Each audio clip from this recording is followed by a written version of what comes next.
네, 1월 임시국회가 문을 열었지만 국회는 여전히 어수선한 분위기입니다. 야당은 특히 북한 무인기 침범과 관련해서 본회의 긴급 현안 질의와 안보 지휘 라인 문책을 압박하고 있는데요. 국회 외교통일위원회 여당 간사를 맡고 있는 태영호 국민의힘 의원 모셨습니다. 어서 오세요. 네, 안녕하세요. 오늘 주어진 시간이 많지 않아서 현안으로 좀 바로 들어가겠습니다. 무인기 침범 관련해서 지금 민주당에서 본회의 열어서 이거 긴급 현안 질의해야 된다 이렇게 주장하고 있잖아요. 맞다고 보십니까? 저는요, 이 무인기 사태는 안보 문제잖아요. 그런데 지금 현재 국회 상황은요, 방탄 국회로 가고 있습니다. 이재명 사법 리스크를 덮어보려고 지금 민주당이 하루도 빠짐없이 임시국회를 지금 하고 있습니다. 그래서 민주당이 저희가 과연 무인기 대응 문제에 대한 올바른 대응을 찾자는 것인지 아니면 지금 현재 이재명 대표를 위한 방탄 국회를 합리화하는 말하자면 임시국회를 열 필요성이 있다는 걸 명분을 찾기 위해서 이러지 않는지 저는 그 점이 의심스럽습니다.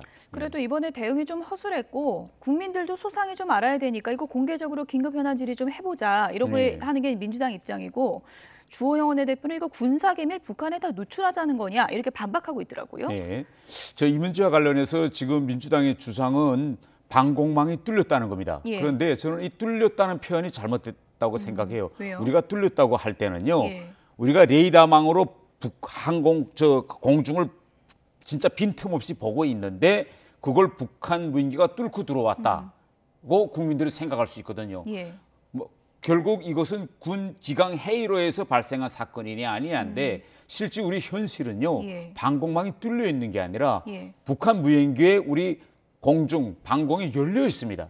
뚫린 게 아니라 이게 왜냐하면 우리가 국지 반공 레이더망이라는 게 있는데 이것은 지금 현재 군단급만 들어가 있습니다. 아직까지 우리가 하늘을 촘촘히 보지 못하고 있고요. 그리고 기술적으로도 문제가 있습니다. 이번에 북한에서 들어온 무인기가 2m짜리가 아닙니까? 이런 2m짜리 무인기가 2km 상공으로 저공 비행할 때는 우리가 기술적으로 이것이 무인기인지 아니면 새떼인지 정확히 쉽게 구분하기도 어려운 상황입니다. 그래서 우리가 지난 시기 북한 무인기가 들어왔다 나갔다 할 때 정확히 식별하지 못했는데요. 우리가 2017년에도 당하지 않았습니까?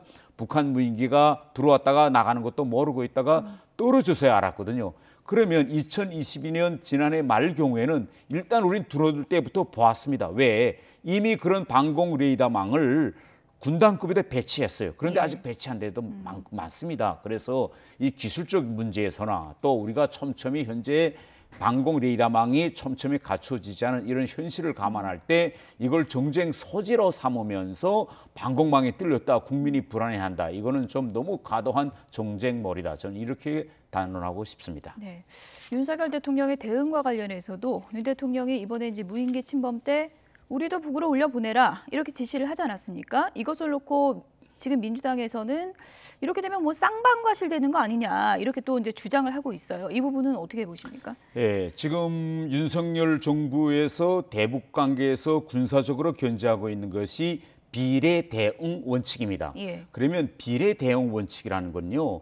통상적으로 국제적으로 전 세계적으로 상대 측이 도발을 했을 때 응당한 대응을 한다라는 게 비례 대응 원칙이었는데 이것이 통상적으로 예측 가능성을 높입니다. 그래서 평화 관리에서 제일 효과를 보고 있는 것이 바로 예측 가능성인데 이번에 윤석열 대통령이 말씀한 게 뭐냐면 북한이 무인기를 들어보내면 우리도 무인기를 들어보낸다는 걸 북한에 알려야 북한이 또 무인기를 들어보내려고 하다가 그러면 또 우리 남한 공군의 무인기가 또 들어올 텐데라고 자제하는 그런 측면이 있습니다. 그러면 이것이 현실적으로 효과를 받느냐 못 받느냐 이걸 우리가 들여다보면 좋은데 우리 무인기가 지난해 말에 북한을 들어갔다 나왔습니다. 그래서 결과는 어땠습니까?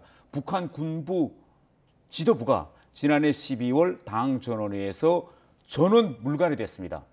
이것은 뭘 말하느냐? 우리가 평화를 관리하는 데서 여러 가지 대화나 협상도 있지만 상대 측의 합의를 지키지 않고 이렇게 도발을 하고 우리 영공을 침범해 왔을 때는 의회도 그에 맞는 상응한 대응을 하는 것이 정말 제일 실효성 있고 효과적인 평화 관리다.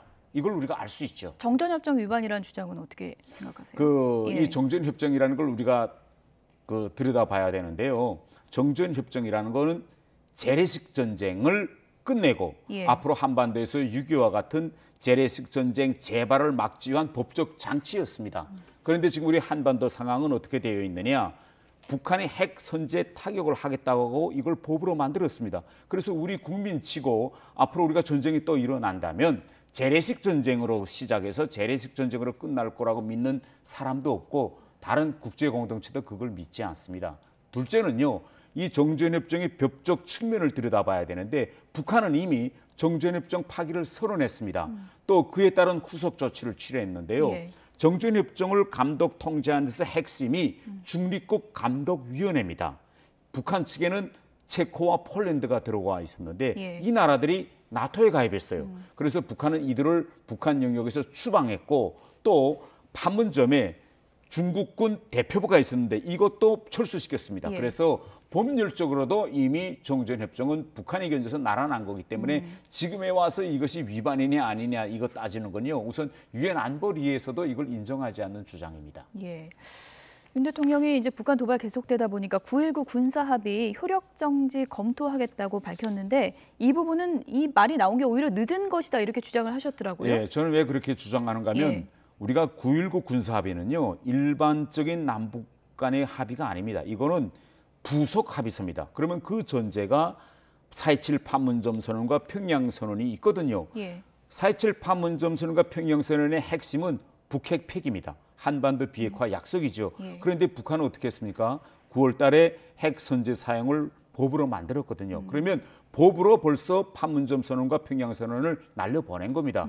그래서 실제 저 같은 사람은요. 그때 우리 정부가 당당히 북한에 핵 선제 타격 법제화하는 판문점 선언과 평양 선언 파기 선언이야 공식 답변을 하라고 공식 통보장을 보내야 했습니다. 그때. 예. 그런데 그때 우리 정부는 그래도 좀 참아보자라고 지금까지 왔기 때문에 저는 이 9.19 군사합의 효력 정지 검토 이건 좀 때 잃었다. 이미 전에 이렇게 해서 사실상 북한에 폐기 수순이라고 보시는 건가요? 당연히 지금 실효성 측면에서도 이미 이건 실효하지 효력이 이제 정지된 협정이나 같습니다. 예. 우리가 보지 않았습니까? 지난 한 해 동안 북한이 15번 이상 위반했고 무인기가 들어오고 지요 우리 울릉도 앞바다에다 미사일로 쐈습니다. 이렇게 9.19 군사합의 핵심인 완충지대 역할이 전혀 지금 기능을 하지 못하고 있는데 아직까지도 여기에 매달려 있으면요. 우리 군만 손해보고 국민의 생명 안전만 위협받게 되는 겁니다. 지금 야당에서는 뭐 비유를 하자면 절도를 자꾸 한다고 절도죄를 없애면 되냐. 이게 그래도 네. 압박수단으로 남아있어야 되는 거 아니야. 이렇게 또 반박을 하고 있지 않습니까? 군사합의, 특히 9.19 군사합의 핵심은 완충지대를 정하고 남북이 같이 지키는 겁니다. 예. 이때만이 평화가 유지되는데 북한이 계속 이걸 지금 깨고 있는데 그러면 우리는 언제까지 이렇게 영공을 침범하고 막고만 있는 겁니까? 예. 민주당의 주장은요. 매를 맞고도 평화를 위해서 가만히 있어라. 이런 주장과 같습니다. 예. 어쨌든 뭐 지난해부터 이제 북한의 도발의 양상을 쭉 보면 예측 불가능하고 횟수는 늘고 그런 상황이거든요. 그래서 이제 북한을 바라다 보면 이게 어떻게 일종의 김정은 정권 체제가 안정돼서 자신감의 표현일지 아니면 그 체제에 대한 지금 뭐 불안감의 반증일지 이게 좀 궁금할 때가 있더라고요. 어떻게 보십니까? 다 같이 이제 복합적으로 작용하고 있는데 지난 한 해 동안 보면 북한에서 체제 불안의 요인도 대단히 많았습니다. 딱 한 가지만 실례를 들면 예. 지난해 12월 당 전원회에서 북한 군부 전원 군서열 1위로부터 시작해서 우리 국방장관 격인 북한 국방상, 총참모장, 예. 민방위 부장 다 바꿨습니다. 그렇군요. 그러면 이 바꾼 이 지도부가 언제 들어와 앉은 지도부냐? 지난해 6월 달 윤석열 정부와 맞짱을 뜨자면서 그나마 좀 전투력이 있는 지휘관들 앉혔는데 6개월 만에 싹 교체했어요. 이것만 보더라도 지금 현재 북한 내부 상황이 대단히 어렵고 북한 군도 김정은이 바라는 그런 수순에서 저는 동작하지 않고 있다를 당 전원의 예. 결과를 보고 우리가 알 수 있겠습니다. 체제 위기 관련해서 최근에 외신 보도 하나가 화제를 모았는데 김정은 위원장이 이제 만 39세가 됐고 네. 이제 중년이 되다 보니까 요즘에 뭐 술을 많이 마시고 자주 운다 뭐 이런 보도가 있더라고요. 이건 신빙성이 좀 있다고 보십니까? 글쎄 술을 마시고 웃는 것까지는 잘 모르겠는데 예. 제가 북한에 있을 때도 술을 자주 마신 건 맞고요. 술을 네. 워낙 좋아하니까. 네, 술을 워낙 예. 좋아하고 가장 중요한 거는 술을 좋아하는 게 문제가 아닙니다. 우리가 김정은을 들여다보면 김정은 주변에 있는 북한 간부들이 다 60대, 70대입니다. 그렇군요. 그런데 김정은은 지금 39세, 30대 후반이잖아요. 그러면 우리가 술을 마신다고 하면 동년배들하고 술을 마시는 게 재미있지. 아니 자기 아버지 뻘 되는 사람들하고 술 마시면 재미있습니까? 집안에서도 자녀들이 부모하고 술 같이 안 마시는데요. 그러니까 외로움이 있는 것만은 당연합니다. 이런 외로움을 달리기 위해서 결국은 술을 더 마시게 이제 되는 거고요. 이것이 결국은 이제 북한의 행정이라든가 북한 국정 운영에서 상당히 많은 영향을 미치는 거는 이미 이전에도 계속 있던 이런 상황입니다. 그리고 마지막으로 말씀드리고 싶은 거는 김정은은 좀 특수한 경력을 소유했습니다. 북한에서 태어났지만은 북한에서 타가서 초등학교, 중학교, 고등, 대학을 다니지를 않았어요. 해외에서. 그러면 우리가 술을 마시려면 적어도 같이 뭐 학교를 다녔다든지 뭐 이런 연고가 있어야 되잖아요. 근데 연고가 있는 동년배가 없습니다. 그렇군요. 그러니까 이게 인간이 외로움의 가장 큰 것이 바로 연고가 없는 동년배들이 없다. 이 점입니다. 중년의 위기가 올 수 있다고 보시는 거군요. 저는 당연히 중년의 위기가 올 수 있다고 봅니다. 술도 좀 많이 마시고 막 그러다 보니까 김정은 위원장이 본인이 스스로 좀 건강에 대한 염려증도 있다 이런 얘기도 있던데 설득력이 있다고 우리가 그 팩트 체크를 해보면 뭐 우리 전문가들이 김정은의 이 신체와 얼굴에 대해서 계속 사진을 가지고 이제 분석하는데 우리가 보면 어떤 때는 체중이 갑자기 이제 줄었다가 어떤 때는 체중이 늘고 줄고 하는 걸 볼 수 있습니다. 저도 체중 관리를 해보면요, 이 체중이 인간이 뭐 조금은 늘어날 수 있지만 이 얼굴에 나타날 정도로 체중이 늘었다 줄었다 하는 거는 이건 대단히 불안한 심리 상태의 표현입니다. 그런 뭐 여러 가지 복합적인 요인을 포함해서 신변에 대한 걱정이 있기 때문에 그런 것 때문에 김여정을 부각하고 또 최근에는 딸 주혜양을 계속 동행하지 않았습니까? 이런 것도 영향이 좀 있다고 보시나요? 지금 딸 이번에 데리고 나왔는데 이걸 통해서 김정은은 전 세계와 또 북한 주민들에게 지금의 세습 통치 구조가 자기 자녀대에도 4대까지도 간다는 그런 메시지를 계속 주고 싶은 것 같습니다. 지금. 그래서 뭐 딸 주혜양 동행에 대해서는 뭐 외국 언론에서도 여러 가지 이제 보도가 나오고 있는데 뭐 가정적이긴 하지만은 뭐 사망 시에는 뭐 그럼 후계자는 뭐 김여정이 되는가 아니면 딸로 넘어가는가 아니면 아들이 있나 뭐 이런 여러 추측이 있더라고요. 저는 북에 있을 때도 김정은에게 아들이 있다는 말을 듣어보지 못했고요.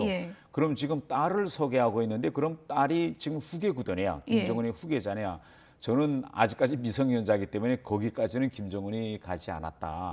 이렇게 보고 만일 김정은이 뜻하지 않은 유고 상태가 생긴다라고 하면 딸이 아직 미성년자이기 때문에 딸이 뭐 후계자로 나서서 통치하는 이런 건 있을 수 없고 지금 현재 동생인 김여정이가 2인자로서 북한을 이끌지 않을까. 그러나 그 기간도 오래 가지 못할 거다. 저는 이렇게 예단하고 싶습니다. 태영호 의원께서 워낙에 이제 북한의 실세 외교 통이셨기 때문에 리용호 전 북한 외무상이요. 지금 뭐 처형설이 돌고 있는데 어느 정도 신빙성 있다고 보십니까? 저는 개인적으로 처형되지 말았으면 하는 바람을 가지고 있습니다. 저하고 같이 영국에서 같이 근무했고 오랫동안 함께 일한 그런 제 상사이기도 한데요.